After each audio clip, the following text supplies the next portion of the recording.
가지 이야기를 좀 먼저 하고 시작하도록 하겠습니다. 한국교회만큼 헌신적인 성도들을 찾아보기 어려울 거예요. 예배만 보아도 한국교회는 예배가 참 많죠.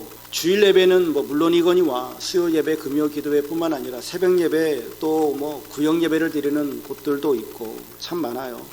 주중에는 또 성경 공부로 모이라고 하죠. 전도, 봉사, 여전도회나 남선교회 일로 참 많이 바쁩니다. 이뿐만이 아니고 헌금도 참 많아요.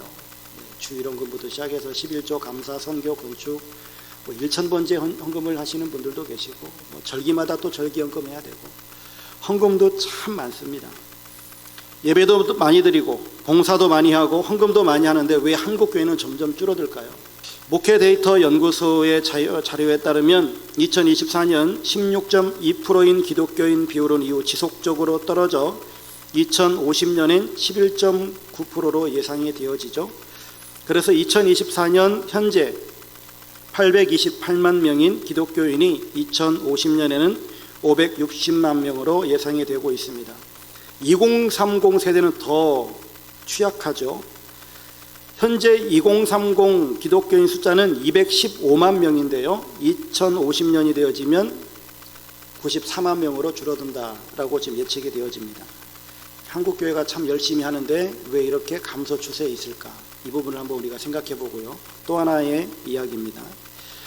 2차 세계대전 이후에 열린 여러 재판에서 반복적으로 등장했었던 말들이 있었습니다. 나는 명령에 따른 것일 뿐 사람을 해칠 의도가 없었다라고 하는 것이었습니다. 대표적인 인물이 아돌프 아이히만이었습니다. 이 사람은 너무나 유명한 사람이잖아요. 들어보신 분들도 계실 거예요. 아돌프 아이히만은 나치 독일의 장교로서 유대인 학살을 실행하기 위해서 유대인 수송개혁을 조직한 주요 인물 중 하나입니다. 1961년 이스라엘에서 열린 재판에서 그는 자신이 단지 명령을 따랐을 뿐이라며 자신의 행위를 정당화하려 했습니다. 그의 주장은 받아들여지지 않았고요. 아이히만은 유죄 판결을 받아서 1962년 처형되었습니다. 이러한 변명은 명령에 따른 행위의 정당성을 둘러싼 도덕적 논쟁을 불러일으키게 되어졌죠. 법적 및 도덕적 관점에서 단순히 명령을 따른 것이 학살이나 잔혹 행위에 대한 책임을 면제해 주지 않는다라고 하는 원칙이 세워지게 되어지는 단초가 되어졌어요. 그래서 이 논리는 뉘른베르크 원칙이라고 하는 이름으로 이제 명명이 되어집니다. 그래서 오늘날 국제법과 전쟁 범죄 재판의 기초가 되어지는 어떤 하나의 원칙이 되어진 거예요. 더 중요한 것은 이제 이 뉘른베르크 원칙 이런 거는 잘 우리가 기억하지 못하는 어려운 이름이고 더 우리가 쉽게 접할 수 있고 지금 그리고 우리 사회에 알만한 사람들은 다 아는 어떤 그런 이야기가 뭐냐면 이 뉘른베르크 법칙으로 인해서 특히나 이 아이히만 때문에 나온 하나의 어떤 이야기가 있는데 철학자 한나 아렌트라고 하는 사람은 아이히만의 재판을 분석하면서 악의 평범성을 이야기했습니다. 이게 중요한 겁니다. 악의 평범성. 아이히만은 특별히 잔인하거나 사악한 인물이 아니었다. 그렇죠. 아이히만은 잔인한 인물이 아니에요. 사악한 사람도 아니에요. 그저 자신의 역할, 자기가 명령 받았으니까 그 명령에 행정적 책임을 다했을 뿐이에요.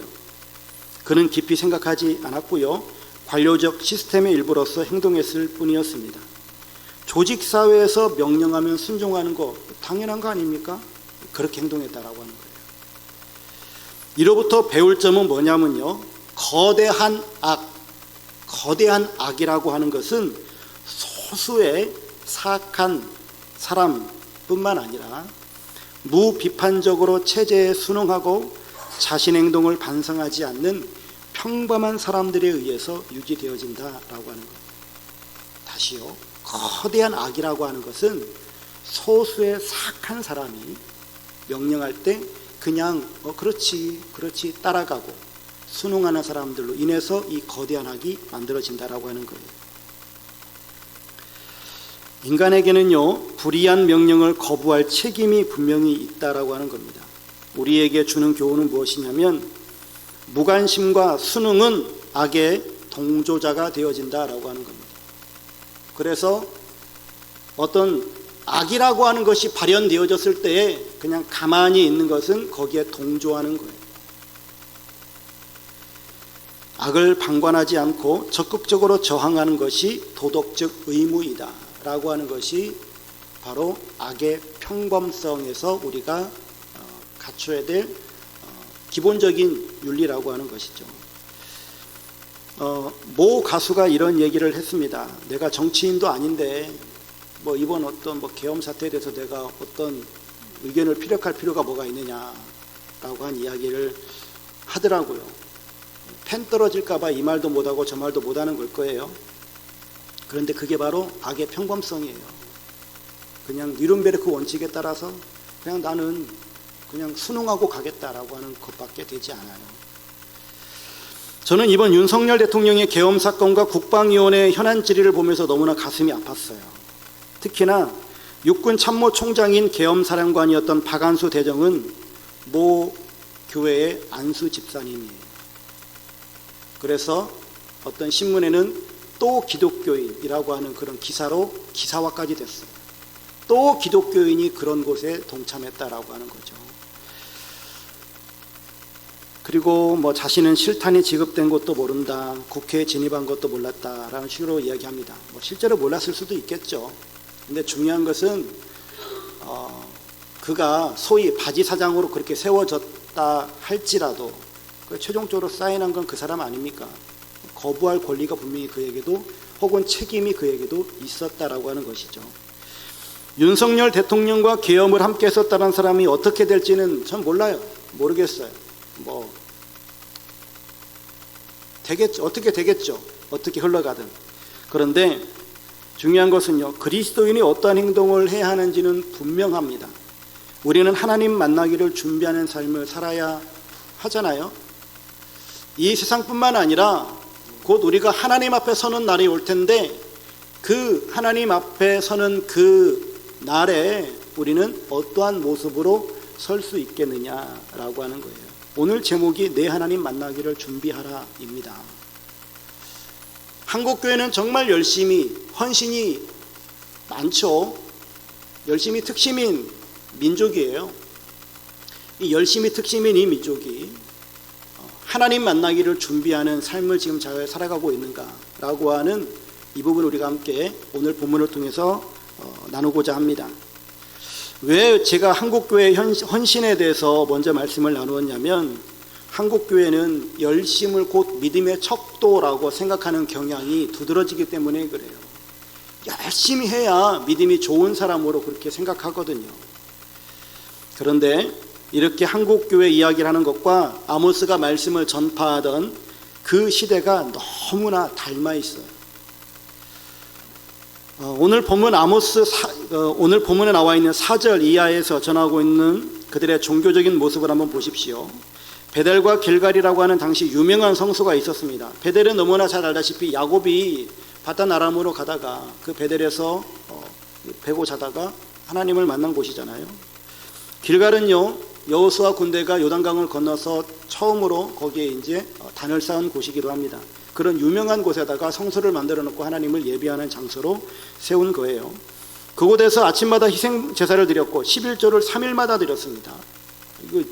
이거 그래서 이 본문을 가지고 이거 본문이 잘못 번역된 거 아니냐 그렇게 얘기를 해요.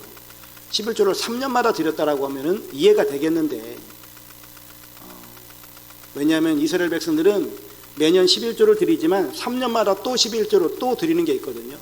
그걸 혹시 잘못 번역한 것이 아닐까 생각하는데 3일마다 11조를 드렸다라고 합니다. 이 말은 다시 말하면요, 이 시대적 상황이 여로보암 2세 때잖아요. 경제적으로 가장 부강하던 때예요. 그냥 돈이 그냥 널려 있었던 때란 말이에요. 다 부자예요.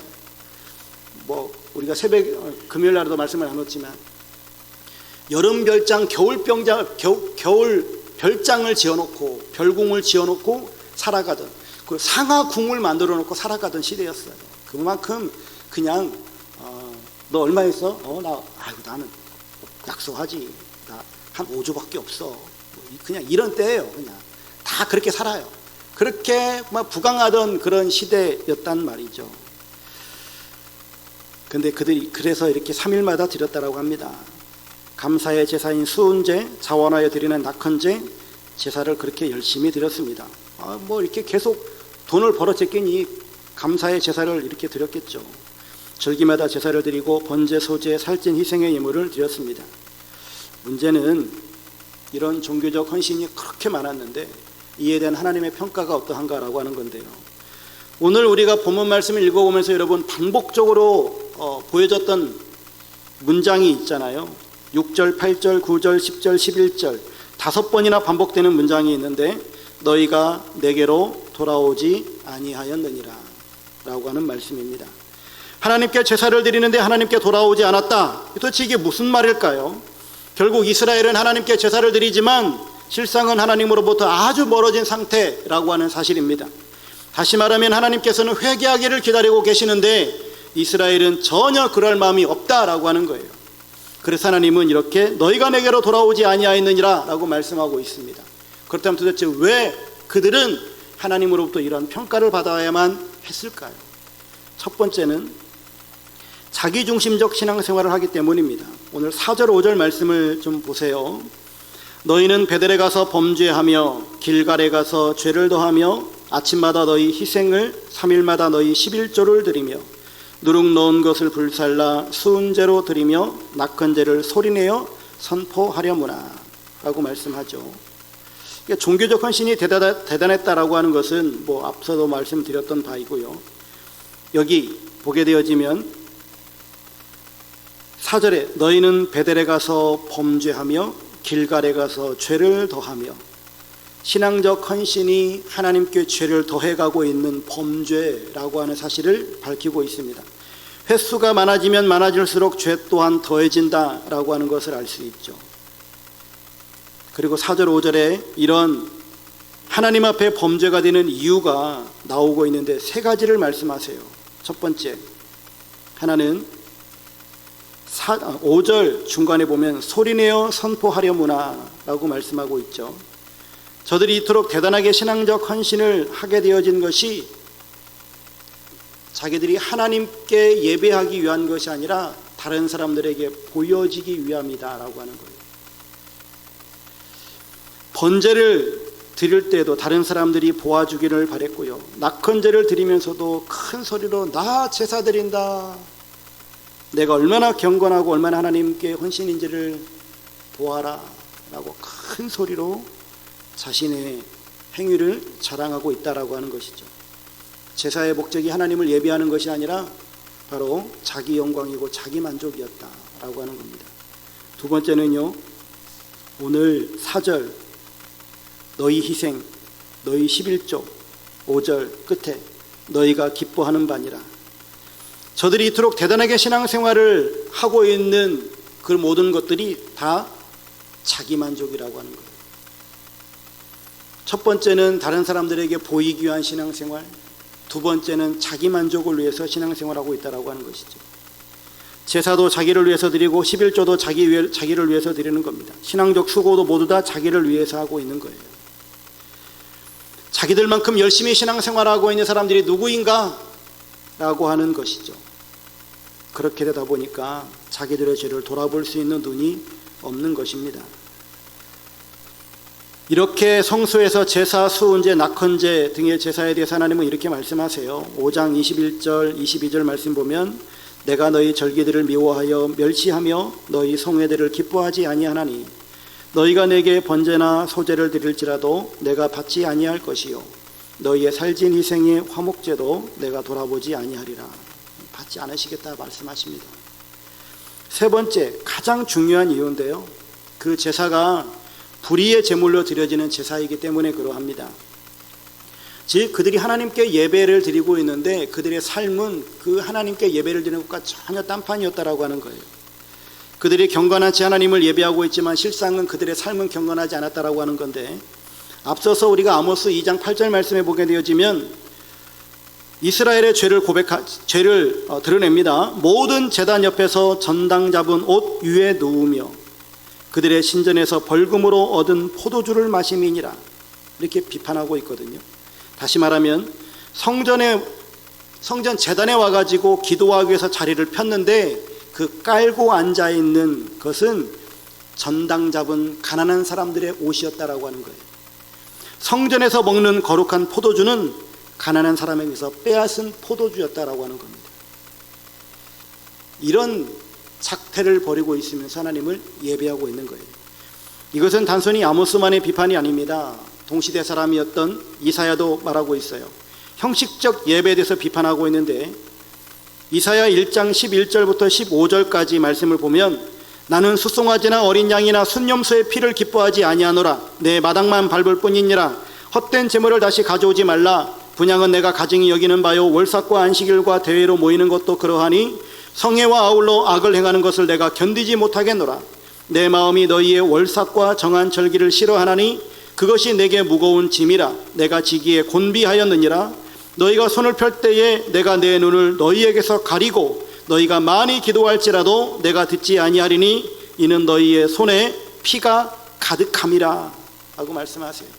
그러면 도대체 예배자가 어떻게 예배를 드려야 되는 겁니까? 16절 17절 바로 이어서 예배자의 삶에 대해서 말씀하세요. 너희는 스스로 씻으며 스스로 깨끗하게 하여 내 목전에서 너희 악한 행실을 버리며 행악을 그치고 선행을 배우며 정의를 구하며 학대받는 자를 도와주며 고아를 위하여 신원하며 과부를 위하여 변호하라 하셨느니라. 생활 속에서 가난한 자를 돕고 정의로운 삶을 살지 않는 모든 재산은 하나님께서 받지 않으시겠다라고 하는 의미인 겁니다. 지금 우리 자신과 한국교회의 모습을 돌아보았으면 합니다. 오늘 신앙생활의 중심이 혹시라도 우리는 내가 되어 있지는 않는가? 내가 기도를 열심히 하니까 하나님은 내 편이라고 생각하십니까? 내가 봉사를 많이 하고 있으니까 하나님이 특별히 나를 특별하게 생각해 주실 것이라고 생각하시나요? 헌금을 많이 하고 있으니까 하나님께서 남달리 나에게 복을 주실 것이라고 생각하고 계십니까? 다 잘못된 생각이죠. 자기도취예요. 우상은 재물만 많이 바치면 좋아합니다. 재물을 많이 바치는 사람을 인정해주고 축복해 주는 것이 우상이에요. 인간들의 탐욕을 만족시키기 위한 수단에 불과하죠. 그리고 누차 여러분들에게 지속적으로 말씀을 드렸던 바와 같이 우상 숭배자들이 기도하는 내용은 무엇이냐면 하나님의 뜻을 이루기 위하거나 하나님의 영광을 위해서 기도하지 않습니다. 우상 숭배자들의 대표적인 특징은 다 신에게 빌어서 나에게 복 달라고 기도해요. 그래서 기독교인들이 정말 하나님을 예배하지 아니하고 하나님이라고 하는 우상을 숭배하게 되어지면, 하나님이라고 하는 우상을 숭배하게 되어지면 하나님의 뜻을 구하지도 않고 오로지 그 기도함으로 말미암아 나의 성공, 나의 행복을 위해서 기도하게 되어 있어요. 다 자기 만족을 위한 신앙생활을 한다라고 하는 겁니다. 이게 바로 교회 안에 있는 하나님이라고 하는 우상을 숭배하는 사람들의 모습이에요.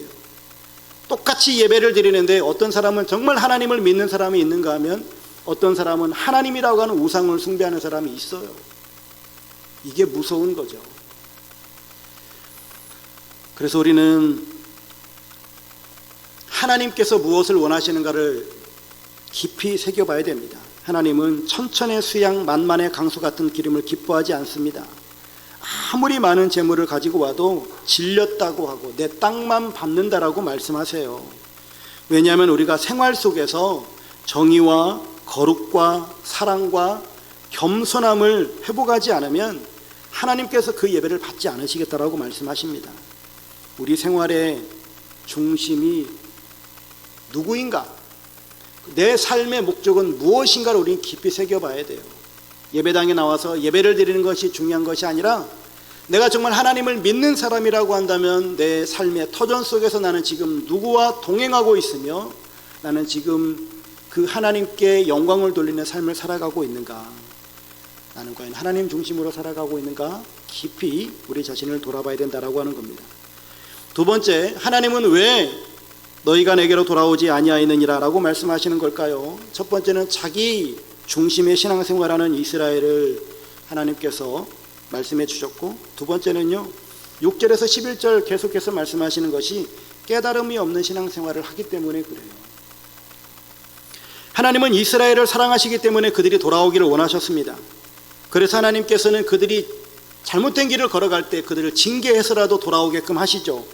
그게 너무 우리가 잘 아는 사사기의 어떤 그 사이클이잖아요. 근데 본문 6절에서 11절 보게 되어지면 하나님께서 이스라엘 백성들에게 5차례나 징계를 하신 내용이 나와요. 6절 기근으로 징계하십니다. 그런데 저들이 하나님께 돌아오지 않아요. 7절 8절 가뭄으로 징계하세요. 근데 돌아오지 않아요. 9절 흉년이 들게 하셨어요. 그런데 돌아오지 않습니다. 10절 전염병과 전쟁으로 징계하셨어요. 근데 돌아오지 않아요. 11절 성읍을 무너뜨려 징계하셨습니다. 그런데 그들이 돌아오지 않아요. 이 징계들은 하나님께서 그들을 돌아오게끔 하시기 위한 사인이었어요. 회개하라고 말씀하시는 경고였단 말이죠. 그런데 안타깝게도 저들은 그렇게 하나님의 징계를 받음에도 불구하고 돌아오지 않습니다. 회개하지 않아요. 전도서에 말씀하시죠. 형통한 날에는 기뻐하고 곤고한 날에는 되돌아보아라. 내 삶을 되돌아보아라. 고난의 때에는요, 하나님의 뜻이 무엇인가 곰곰이 생각하면서 자기 삶을 반추해보고 반성하면서 회개하는 때이죠. 그런데 이스라엘 백성들은 기근과 가뭄과 흉년과 전염병, 전쟁, 성읍이 무너지는데도 하나님께 돌아오지 않습니다. 왜 그랬을까요? 예레미야 2장 13절에 정확하게 진단해주고 있는데, 내 백성이 두 가지 악을 행하였나니 곧 그들이 생수의 근원되는 나를 버린 것과 스스로 웅덩이를 판 것인데 그것은 그 물을 가두지 못할 터진 웅덩이들이니라 라고 말씀하세요. 하나님을 버린 것과 그리고 터진 웅덩이를 판 것, 이 터진 웅덩이라고 하는 것은 궁극적으로는 하나님 아닌 다른 것들을 의지하고 있다라고 하는 거예요. 우상이 될 수도 있고 이방 나라가 될 수도 있고 내 힘이 될 수도 있는 거예요. 그러니까 우리가 세상을 살아가면서 우리가 하나님께 예배하고 하나님을 의지하고 하나님을 찬미하는 삶을 살아가야 되는데, 그냥 내 삶이 평안할 때는 하나님은 저 뒤로 가 계시고 내 뜻대로 다 그냥 내 마음대로 살아가요. 그러다가 이제 나에게 좀 어려움이 오게 되어지고 내 힘으로 안 되는 일이 발생하면 그때라도 하나님 앞에 돌아와서 하나님 앞에 부르짖어 기도해야 되는데, 그것도 아니고 돈이 없으면 돈 있는 사람에게 찾아가고, 힘이 부족하니까 힘 있는 사람들을 찾아가고, 내 건강이 부족하니까 내 건강을 치료해 줄 다른 어떤 것들을 찾아가면서 해결을 해보려고 해요. 이게 바로 터진 웅덩이에요. 그래서 이스라엘 백성들은 애굽으로 달려가고 아수르로 달려가고 했었던 것이죠. 그래서 하나님께서는 너희가 내게로 돌아오지 아니하였느니라 라고 말씀하고 있는 겁니다. 그래서 우리는 오직 하나님께 돌아가야 됩니다. 하나님과 동행해야 하고요, 오직 하나님을 사랑하는 삶을 살아가야 될 줄로 믿습니다. 하나님께서는 너희가 내게로 돌아오지 아니하였느니라 라고 말씀하십니다. 왜요? 자기중심적 신앙생활하니까. 두 번째는 깨닫지 못하니까, 즉 회개하지 않으니까요. 그래서 하나님께서 말씀하십니다. 내 하나님 만나기를 준비하라. 12절에 말씀해주고 있죠. 하나님 만나는 것이 얼마나 좋은 일입니까? 얼마나 영광스러운 일입니까? 그러나 이 경우는 그렇지 않아요. 좋은 일이나 성과가 있을 때 상급자를 만나거나 혹은 주인을 만나는 것이 기쁜 일이지, 내가 그냥 된통 잘못한 일을 저질렀는데 윗사람을 만난다는 것이 보통 불편한 일이 아니잖아요. 지금 이렇게 온갖 죄악과 범죄로 치닫고 있는 이스라엘 백성들에게 하나님께서 네 하나님 만나기를 준비하라라고 말씀하시는 것은 결코 호의적인 태도가 아니세요. 그 하나님이 어떤 하나님이신가 라고 하는 것을 13절에 말씀하십니다. 보라, 산들을 지으며 바람을 창조하며 자기 뜻을 사람에게 보이며 아침을 어둡게 하며 땅의 높은 데를 밟는 이는 그의 이름이 만군의 하나님 여호와시니라. 만군의 하나님 여호와시래요. 만군의 하나님 여호와, 이름이 어떤 뜻인가는 지난 주일에도 나왔던 단어잖아요. 창조주이시고 전능자이시고 그리고 온 세상 만물을 다스리시는 분이신 그분이 우리들의 생사화복을 주관하고 계시는데, 그분이 우리를 만나시겠다라고 말씀하는 겁니다. 그 하나님의 심판대 앞에 우리를 세워놓겠다라고 하는 거예요. 여러분, 우리 인생은 길어야 100년도 되지 않을 정도로 짧잖아요. 이 짧은 인생은 내가 어떻게 살아갔느냐에 따라서 내 영원한 세계가 결정이 되어집니다. 이런 점에서 예수를 믿는다라고 하는 것이 얼마나 큰 복인지 우리는 너무나 잘 알죠. 그런데 우리가 예수를 믿더라도 오늘 이 베델과 길갈에서 제사를 그렇게 열심히 드리는 이 이스라엘 백성들과 똑같이 신앙적 열심만을 가지고 신앙생활을 한다면 내가 예수 믿는 것이 무슨 유익이 있겠습니까? 정말 중요한 것은요, 로마서 12장 2절에 말씀하시는 바처럼 너희는 이 세대를 본받지 말고 오직 마음을 새롭게 함으로 변화를 받아 하나님의 선하시고 기뻐하시고 온전하신 뜻이 무엇인지 분별하도록 하라. 이 말씀 우리가 기억해야 될 줄로 믿습니다. 우리 예배가 하나님이 받으실 만한 향기로운 예배가 되어지기를 축복합니다. 우리의 삶이 하나님이 기뻐하시는 삶을 살아낼 수 있기를 축복합니다. 말씀을 정리하도록 하겠습니다. 아침마다 희생 제사를 드리고 11조를 3일마다 드렸다라고 합니다. 절길마다 제사를 드렸고 번제, 소제, 살찐 희생의 예물을 드렸습니다. 종교적 헌신이 참 많았다는 거죠. 문제는 이런 종교적 헌신에 대한 하나님의 평가입니다. PPT 한 장 넘겨주세요. 너희가 내게로 돌아오지 아니하였느니라 라고 말씀하고 있습니다. 결국 이스라엘은 하나님께 제사를 드리는 것 같지만 실상은 하나님으로부터 멀어진 상태였다라고 하는 것을 알 수 있습니다.